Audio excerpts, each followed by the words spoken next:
في جريمة غسيل الأموال، هل يجب أن يكون الجاني في الأصلي في الجريمة الأصلية هو الجاني التاني في جريمة غسيل الأموال؟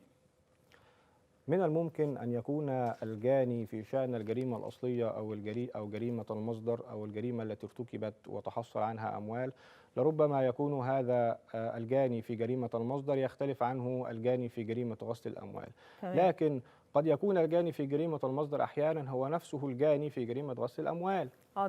ده مجرم شاطر قوي بقى بيعمل آه الاتنين. ش- بيعمل الاثنين، ارتكب جريمة وعايز يستخدم الأموال فعايز يضفي عليها المشروعية المالية فبيبدأ يغسلها أو مم. بيبدأ يعمل لها إعادة تدوير عشان يقدر يستخدمها بطريق مم. مشروع. ففي هذه الحالة القانون يعتبر هذا الجاني الذي كان بجريمة المصدر والذي تحصل من هذه الجريمة على أموال ثم ذهب لغسلها وإضفاء المشروعية المالية عليها، فيعتبره مساهما في شأن الجريمة الأصلية ومساهما في شأن جريمة غسل الأموال. تمام.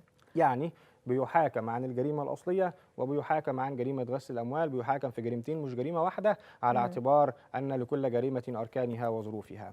هذا الأمر ليه المشرع ليه ما بتحاكمش على جريمة واحدة مثلا؟ مم.